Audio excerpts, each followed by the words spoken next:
Yo, what up? Welcome to Korea Inner Taste. Today we are making chorizo. Usually chorizo is, since it's a sausage, it has a sausage casing, which is usually the intestines of a pig or a cow, I don't know. But since in Korea we don't have that, it's difficult to get, we're just gonna make the sausage and not put it in a casing. We're gonna put it in, you can put it in anything. You can put it in a Tupperware, you can put it in plastic wrap, you could put it in a Ziploc bag, which is what we're gonna do. So we're gonna need some EVOO, extra virgin olive oil. We're gonna need some salt. We're gonna need some cumin, about a teaspoon of cumin, 7 to 8 cloves of garlic. You're gonna need some cloves. I only use 2 cloves. Cloves are really strong. I don't think you need a lot of them. Some oregano, about a teaspoon. Paprika, you can be generous with the paprika. This is like a heaping tablespoonful of paprika. Some black pepper, fresh ground black pepper. This is also optional, but I think it's a good option. Lard or bacon fat, and you're gonna need about a tablespoon to 2 tablespoons, whatever you like. If you like it a little bit fattier. You're gonna need some distilled vinegar and some apple cider vinegar. You can use either or. If you don't have both of them, you're good. Don't worry about it. And then another option is if you like it a little bit spicy, you can use some cayenne pepper or something, or some kind of spicier pepper flakes. This is some these Korean pepper flakes that they sell out here. They're pretty good and they're spicy. I use them a little bit. Most important thing for making chorizo is the peppers that you're gonna use. So typically chorizo in Mexico at least is made with Guajillo peppers, but if you're here in Korea like I am, you can use the typical Korean gochujang. They sell these things in like these massive packages here for like $1. So you get like 1,000 of these for like $1. And you're good to go. So you can use these. The taste is almost identical to a Guajillo chile.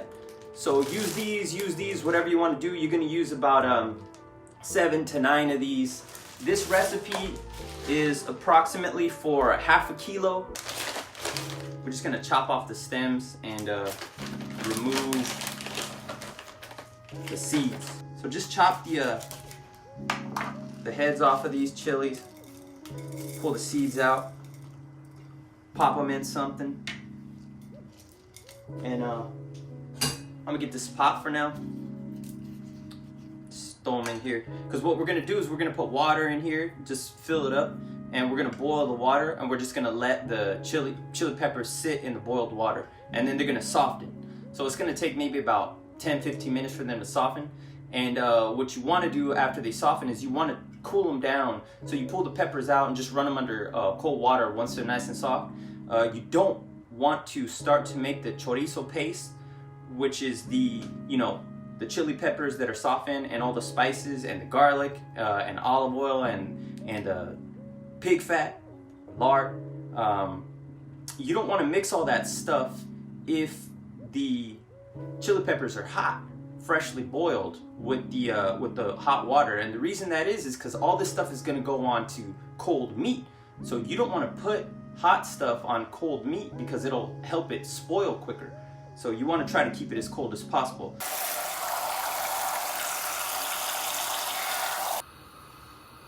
Okay. All right, once the water's boiling, you don't need to let it boil for that long, but once it's boiling, you could just turn the flame off, turn it off, and just let them sit in there for a few minutes, maybe like 10 minutes. Let them marinate in there. They're gonna soften up. Okay, so the chili peppers are nice and boiled now.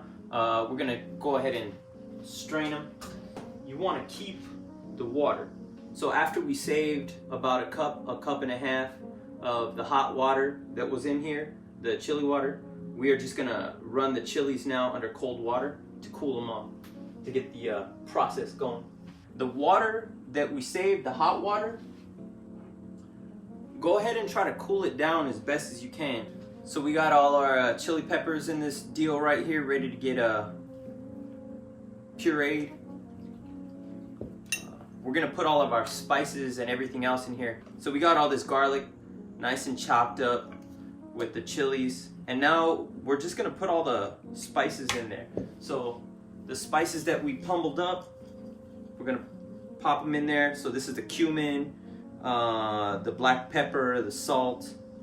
Something you could use thyme also if you want. Clove, paprika, oregano, distilled vinegar, and the apple cider vinegar. You want to use combined less than 1/4 cup.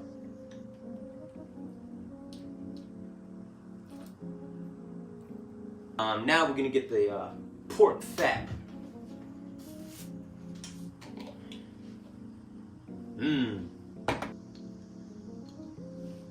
See, just gonna get some of this.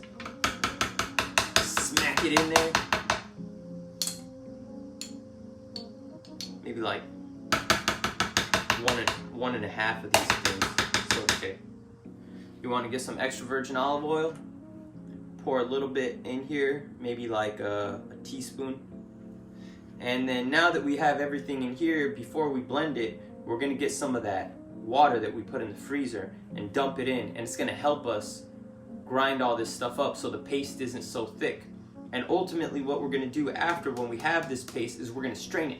If you don't strain it, I mean, you don't have to strain it, but your chorizo is gonna have a bunch of stuff in it. It's gonna, you know, you're gonna get pieces of seasoning in your teeth and stuff. It's not too pleasant, but if that doesn't bother you, then go ahead, by all means. You could skip the step of pureeing it, but you just get a fine mesh strainer, and after you make the paste, you just press it through the fine mesh strainer.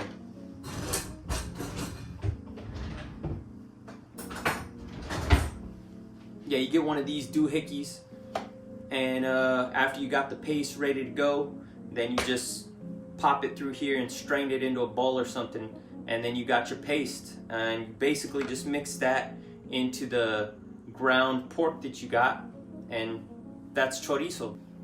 So the chili water is nice and cold now, and I put it in this see-through cup here, and this is the mixture of chili and spices and pork fat.